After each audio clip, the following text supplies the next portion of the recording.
Hello everyone, welcome back to my channel. Thumbnail देख के तुम्हें आइडिया लग ही गया होगा कि आज किस टॉपिक पे बात होने वाली है। जी हाँ, तुम लोगों ने एकदम सही गेस करा।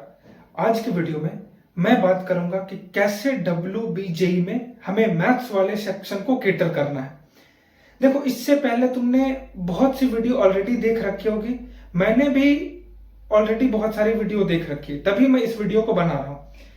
देखो, जितनी भी वीडियोस YouTube में पड़ी हुई है, मैं उनको यूजलेस नहीं बोलता, बट कहीं ना कहीं वो रियलिटी के परे है। और मैं ये क्यों बोल रहा हूं, इसके पीछे का तुम्हें रीजन समझाने की कोशिश करता हूं।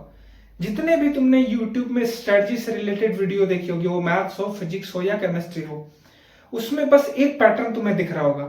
टीचर तुम्हें चैप्टर बता देगा, high weightage chapter, related resources provide कर देगा और एंड में बोल देगा कि PYQ कर लो। ये 3 स्टेप करने से तुम्हारा वो पर्टिकुलर सब्जेक्ट स्ट्रांग हो जाएगा और तुम इजिली WBJE सेक्शन में अच्छा कर सकते हो। ये सुनने के बाद मैक्सिमम बच्चे इस टेक्निक को अप्लाई करने जाते हैं और जब वो एप्लीकेशन फेज में रहते हैं तभी उन्हें रिजल्ट नहीं दिखने लगता है। तो वो एग्जाम में कैसे रिजल्ट की कामना कर सकते हैं, और ये रियलिटी है। जो तुमने वीडियो देखा या जो स्ट्रेटजी तुमने देखी, वो कहीं ना कहीं एक डिल्यूजनल स्ट्रेटजी है जो रियलिटी में कभी वर्क नहीं करेगी। तुम लाख अप्लाई करने की कोशिश कर लो, बट फिर भी तुम रियलिटी में रिजल्ट नहीं देख पाओगे उस स्ट्रेटजी को फॉलो करके।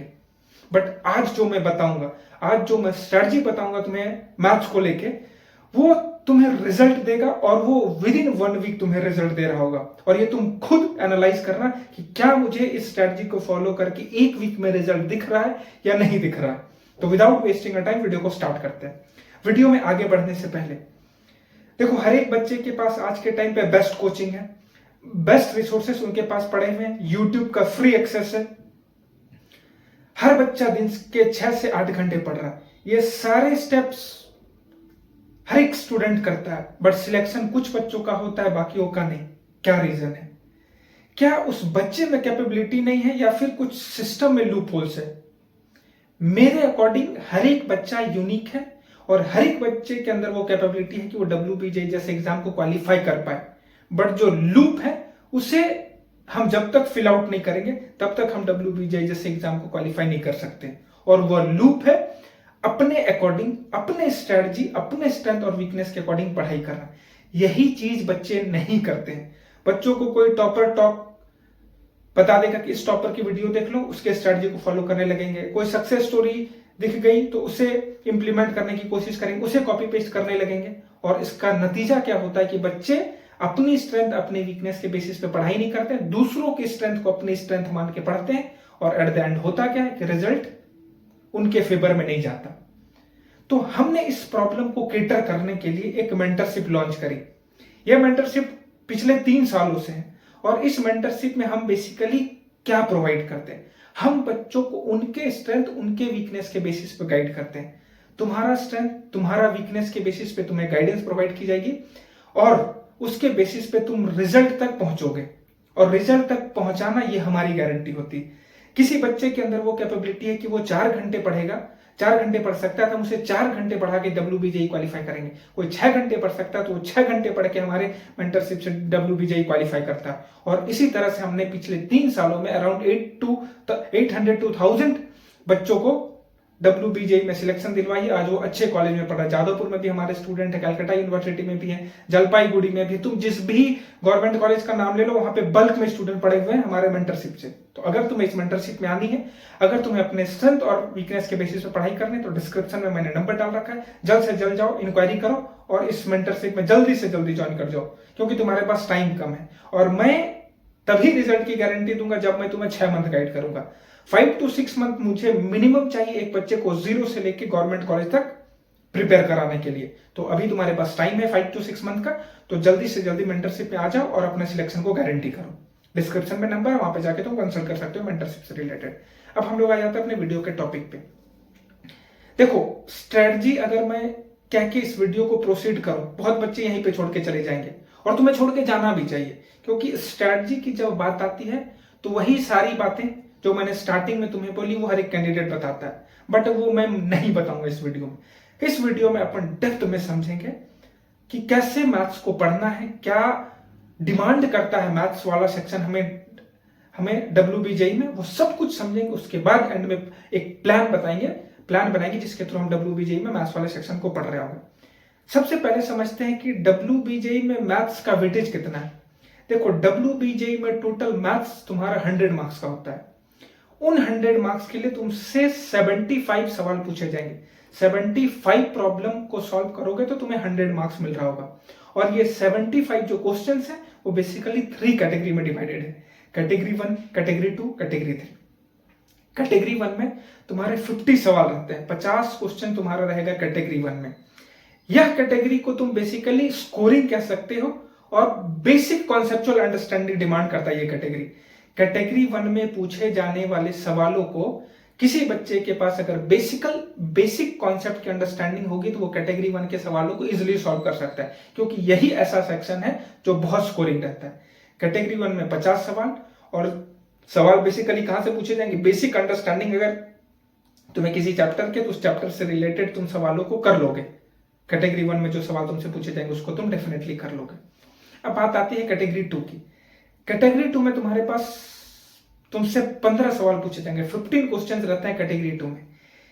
ये कैटेगरी में डेप्थ अंडरस्टैंडिंग चाहिए कॉन्सेप्ट की, कॉन्सेप्चुअल अंडरस्टैंडिंग डेप्थ में होनी चाहिए, प्लस फॉर्मूला और लॉजिक का कॉम्बिनेशन तुम्हें आना चाहिए।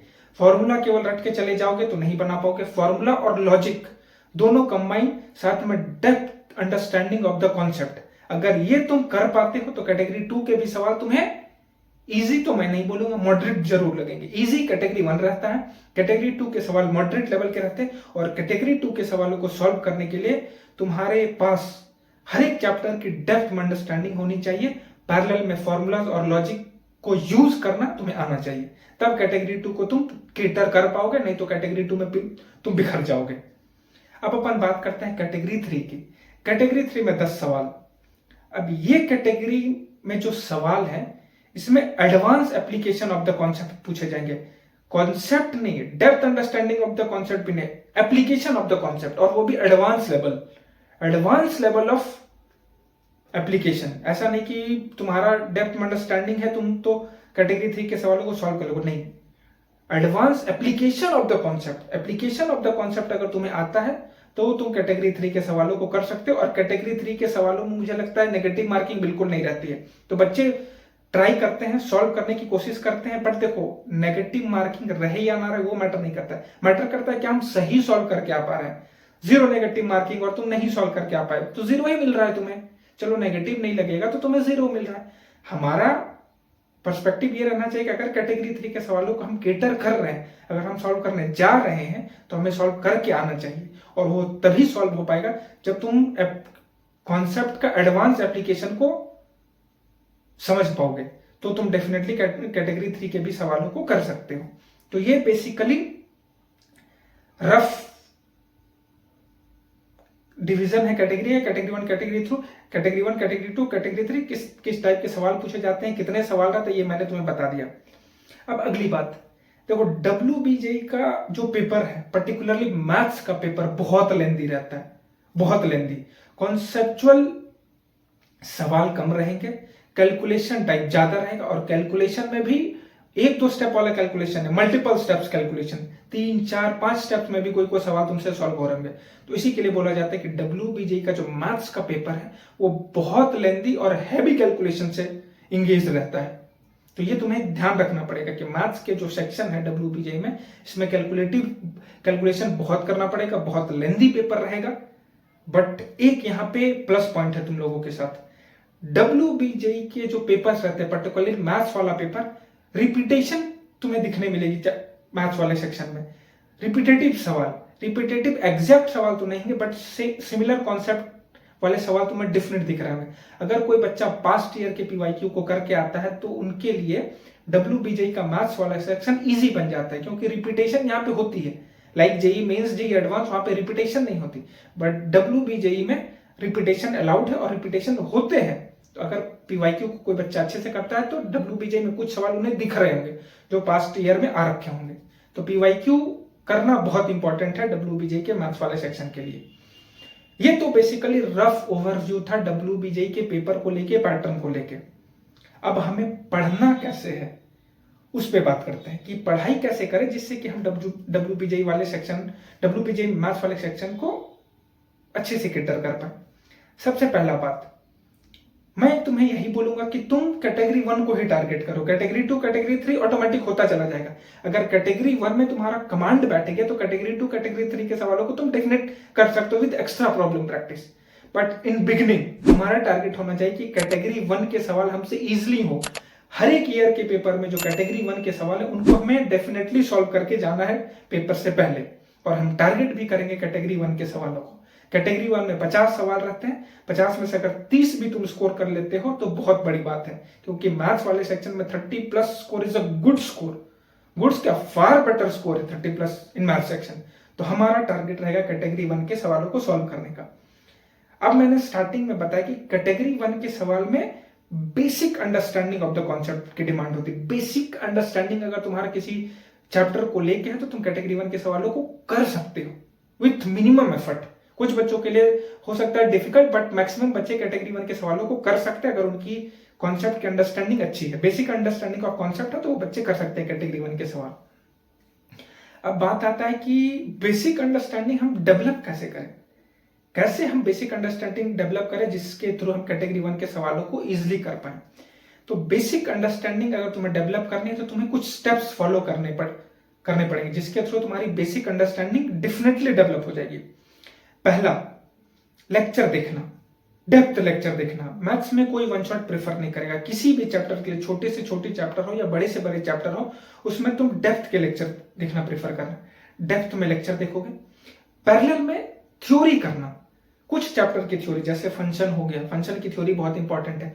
ट्रिगोनोमेट्री की थ्योरी बहुत इंपॉर्टेंट है। मैट्रिसेस डिटरमिनेंट की थ्योरी बहुत इंपॉर्टेंट है। तो ये कुछ चैप्टर्स हैं जिनकी थ्योरी तुम्हें करनी चाहिए। बहुत टीचर नहीं बोलते, बहुत टीचर बोलते कि लेक्चर करके चले जाओ तुम्हारा काम बन जाएगा, बट मैं कुछ चैप्टर में थ्योरी पे भी ध्यान देने बोलता हूं बच्चों को, तुम्हें भी ध्यान देना चाहिए।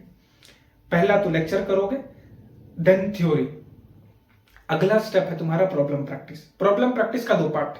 पहला पार्ट मॉड्यूल या फिर एमटीजी चैप्टर वाइज की बुक, अगला पार्ट है पीवाईक्यू सॉल्विंग। ये दोनों इक्वली इंपॉर्टेंट है। Chapter wise problem practice, parallel में एमसीक्यू, सॉरी पीवाईक्यू, ये दोनों इंपॉर्टेंट। किसी एक को नहीं करना, दोनों करना है। अगर मॉड्यूल है तो मॉड्यूल के सवाल प्लस पीवाईक्यू, अगर मॉड्यूल नहीं है तो एमटीजी चैप्टर वाइज की बुक आती है उसके सवाल प्लस पीवाईक्यू। और एक रफ टारगेट बनाना कि हर एक चैप्टर के लिए मिनिमम 80 प्रॉब्लम तुम्हें सॉल्व करके जाना ही जाना है। जो भी चैप्टर पढ़ो, क्वाड्रेटिक पढ़ो, परम्यूटेशन कॉम्बिनेशन पढ़ो, मैट्रिसेस डिटरमिनेंट पढ़ो, 3D वेक्टर पढ़ो, जो भी चैप्टर तुम करोगे उस चैप्टर में तुम्हारा टारगेट होना चाहिए कि मिनिमम 80 प्रॉब्लम हमें सॉल्व करके ही जाना है। क्योंकि जब तक तुम सॉल्व नहीं करोगे प्रॉब्लम, अंडरस्टैंडिंग डेवलप नहीं होगा। कॉन्सेप्ट तुम्हें पता चल जाएगा कि कॉन्सेप्ट क्या है, क्योंकि लेक्चर तुम करके आ रहे हो, but depth understanding of the concept ये तभी होता है जब हम प्रॉब्लम प्रैक्टिस करते हैं। प्रॉब्लम प्रैक्टिस करने से क्या होता है कि अलग अलग टाइप के हम प्रॉब्लम देखते हैं, अलग अलग टाइप के सवाल देखते हैं, तो हमें समझ में आता है कि भाई इस प्रॉब्लम को इस तरह से कैटर करना है, यहाँ पे ये एप्लीकेशन यूज हुआ, यहाँ पे ये कॉन्सेप्ट यूज हुआ, यहाँ पे इस टाइप का फॉर्मूला यूज हुआ। इसीलिए हर एक चैप्टर के लिए मिनिमम हम 80 सवालों को डेफिनेट करके जा रहे होंगे अगर हमारा मोटिव है मैथ्स में 30+ स्कोर करना। तो अगर 30+ तुम्हें स्कोर करना है तो फिर तुम्हें डेप्थ में अंडरस्टैंडिंग होनी चाहिए कॉन्सेप्ट की, जिसके थ्रू तुम इजिली 30+ स्कोर कर सकते हो। अब बात करी जाए अगर तुम्हें कैटेगरी 2 और कैटेगरी 3 कैटर करना है तो तुम्हें थोड़ा एक्स्ट्रा मेहनत करनी पड़ेगी। एक्स्ट्रा मींस थोड़े एक्स्ट्रा प्रॉब्लम प्रैक्टिस करने पड़ेंगे, लेक्चर को थोड़ा एडवांस लेवल तक लेके जाना पड़ेगा। ऐसा नहीं कि बेसिक लेवल की अंडरस्टैंडिंग कर लिया तो उसके बाद तुम सोचोगे कैटेगरी 2 कैटेगरी 3 के सवालों को भी कर लो। कैटेगरी 2 कैटेगरी 3 डिफिकल्ट है एज कंपेरिजन टू कैटेगरी 1, और मैंने कैटेगरी 1 पे ही ज्यादा फोकस क्यों किया, क्योंकि मैक्सिमम बच्चों का मैथ्स डिफिकल्ट रहता है और डिफिकल्ट पाथ को इजी वे में नेविगेट करने के लिए हमें कैटेगरी 1 के प्रॉब्लम को कैटर करना चाहिए, क्योंकि कैटेगरी 1 तुम्हें इजी लगेगा अगर अच्छे से पढ़ोगे तो। कैटेगरी 2 कैटेगरी 3 को भी अगर टारगेट करते हो तो तुम्हें थोड़ा एडवांस लेवल की अंडरस्टैंडिंग चाहिए और एक्स्ट्रा एफर्ट देने पड़ेंगे। तो अगर तुम एक्स्ट्रा एफर्ट देने के लिए तैयार हो तो कैटेगरी 2 कैटेगरी 3 के भी सवालों को तुम इजिली कैटर कर सकते हो, बस उसमें एक्स्ट्रा प्रॉब्लम प्रैक्टिस और थोड़ी डेप्थ अंडरस्टैंडिंग तुम्हें कॉन्सेप्ट की होनी चाहिए, तो तुम कैटेगरी 2 कैटेगरी 3 के भी सवालों को इजिली कैटर कर सकते हो। बट प्रायोरिटी हमारा कैटेगरी 1 रहेगा। कैटेगरी 1 से ही हम 30+ स्कोर करके निकलने की कोशिश करेंगे। कैटेगरी 1 से 30+ स्कोर आ गया, कैटेगरी 2 कैटेगरी 3 के सवाल में अगर 3-4 भी सवाल करते हो 35-40 के अराउंड इजिली आ जाएंगे तुम्हारे। और I think getting 40+ in WBJE maths is extremely good score. तो टारगेट हमारा 30 to 40 के अराउंड ही रहना चाहिए मैथ्स वाले सेक्शन में। ये बातें समझ में आ गई। स्टेप्स मैंने बता दिया, क्या टारगेट करना तुम्हें वो मैंने बता दिया। रिसोर्सेस ये तुम पे डिपेंड करता है। अगर तुम जिस टीचर के पास पढ़ रहे हो उसके लेक्चर फॉलो करना चाहते हो, बहुत अच्छी बात है।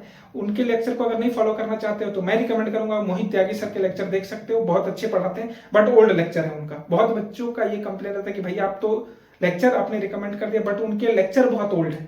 भाई हमें ओल्ड और न्यू से कोई मतलब नहीं, हमें है कि कॉन्सेप्ट की अंडरस्टैंडिंग अगर उनके लेक्चर से हो रही है तो हमारे लिए बेहतर है। हम ड्रेस थोड़ी खरीद रहे हैं, हम कॉन्सेप्ट पढ़ने जा रहे हैं और कॉन्सेप्ट सेम रहता है। लेक्चर्स ओल्ड होंगे, कॉन्सेप्ट तो सही वही रहेगा ना। ट्रिगोनोमेट्री यहाँ पे परमुटेशन कॉम्बिनेशन तो नहीं बन जाएगा। तो मेरे तरफ से रिकमेंडेशन रहेगा मोहित त्यागी सर के लेक्चर। अगर तुम अपने टीचर से संतुष्ट हो, अगर तुम्हारा टीचर तुम्हें सेटिस्फाई कर पा रहा है, तुम्हारे टीचर के लेक्चर देखने के बाद तुम प्रॉब्लम सॉल्व कर पा रहे हो तो तुम अपने टीचर के साथ स्टिक करो। अगर वहां से नहीं हो रहा प्रॉब्लम प्रैक्टिस, नहीं कर पा रहे हो प्रॉब्लम सॉल्व, नहीं सॉर्टेड हो रहा है कॉन्सेप्ट, तो फिर तुम मोहित त्यागी सर के लेक्चर देख सकते हो। उनसे डेफिनेटली तुम्हें रिजल्ट मिल रहा होगा। ये ट्रिक किसी भी चैप्टर के लिए 7 डेज में अप्लाई करके देखना, तुम्हें डेफिनेट रिजल्ट दिखेगा। इससे पहले तुमने जितनी भी वीडियोस देखी, जितनी भी स्ट्रैटेजी वाली वीडियो देखी, हो सकता है तुम्हारे लिए वर्क ना की हो, बट ये स्ट्रैटेजी, ये वीडियो तुम्हारे लिए बहुत बेनिफिशियल है। जो मैंने बताया, जिस तरह से बताया, जितना करने को बोला उतना करो। रिजल्ट तुम्हें 7 डेज के अंदर दिख रहा होगा। नहीं दिखेगा तुम कमेंट सेक्शन में लिख के जाना कि भैया आपने जो बताया वो मैंने एक्जैक्टली फॉलो करा, मेरा रिजल्ट नहीं दिखा। और ये मैं गारंटी देता हूं कि एक भी कैंडिडेट का कमेंट नहीं आएगा कि भैया आपने जो बताया और हमने फॉलो करा फिर भी हमारा रिजल्ट नहीं दिखा। और मुझे गारंटी है कि हर एक बच्चे के अंदर ये रिजल्ट दिख रहा होगा। बस जो मैंने बताया उसे फॉलो करना है। तो आज के वीडियो में इतना ही। वीडियो अच्छी लगी वीडियो को लाइक करना, इस चैनल में नहीं हो तो चैनल को सब्सक्राइब करें।